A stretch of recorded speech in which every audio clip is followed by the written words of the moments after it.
Welcome to the Altenew Video Hop as we celebrate the June release.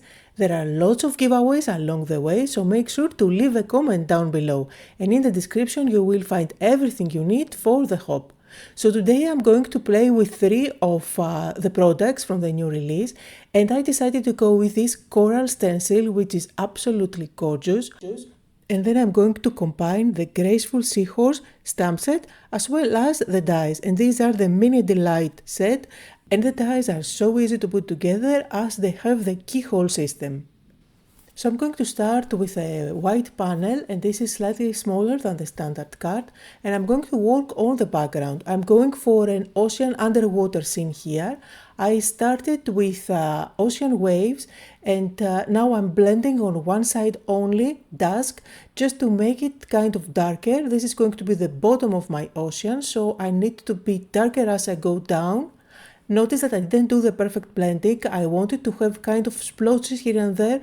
This way I end up with lighter and darker areas which add more to the look. Now I'm adding just a little bit of water here and there with a very fine brush.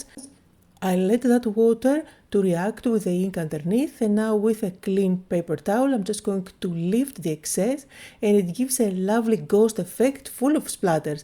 The more it dries, the more it's going to be visible, and of course it's going to be visible more on the darker areas. Now it's time to play with the stencil. I don't want to transfer the whole design all over my background. I rather will go in different areas here and there.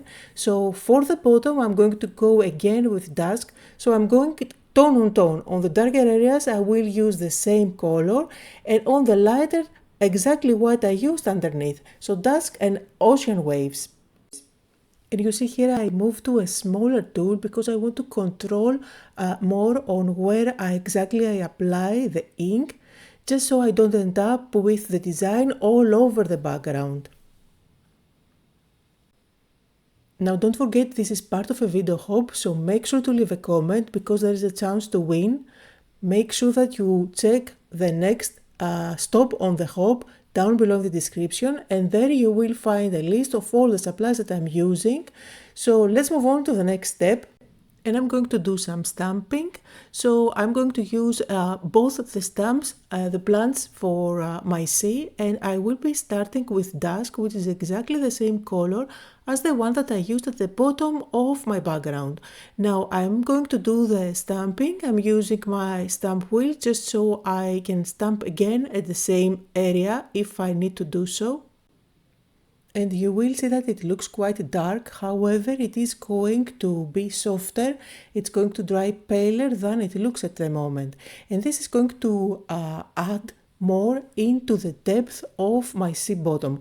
Now I switched to a darker shade of blue, and this is Desert Night, again from the same ink family, however it is slightly darker.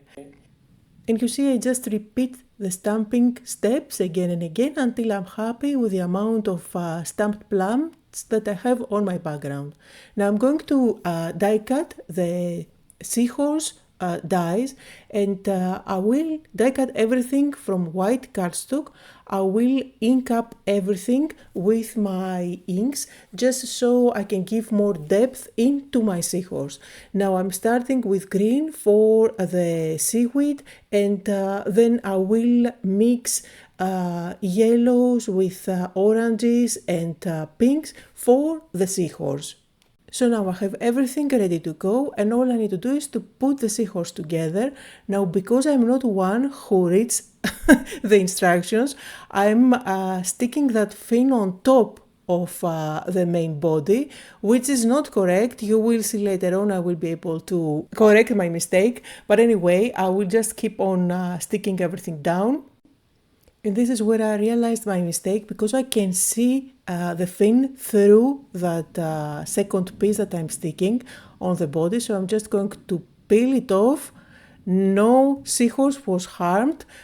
And I'm just going to stick it at the back. And you see this is the keyhole system, so I know exactly where I'm supposed to stick that. And it comes together really easily, plus when you die cut all those pieces, they do have an embossed number on top, so you know exactly the correct order of what goes first on top of another.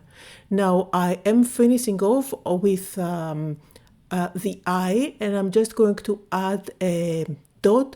I always do that, a white dot on the black eyes, because I feel like it brings life to all the creatures.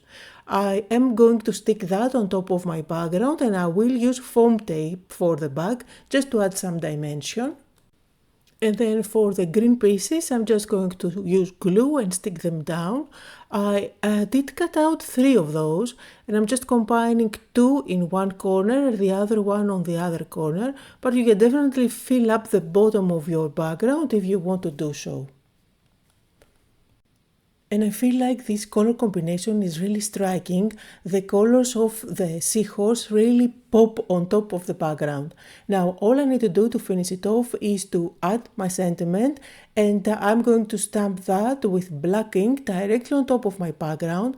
I decided not to stamp on a separate piece of paper and cut it out on white or what we usually do.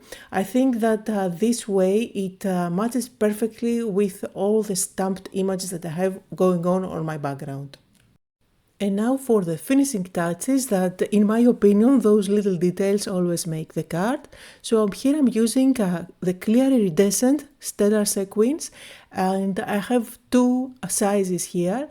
These are going to look like air bubbles, and for a similar effect I'm also adding some white splatters here and there. Very fine ones. I try to control them and not end up with big blobs of white. Absolutely happy with how this looks. I'm going to stick this panel on top of my card base, and you can see here some close-up photos on today's project.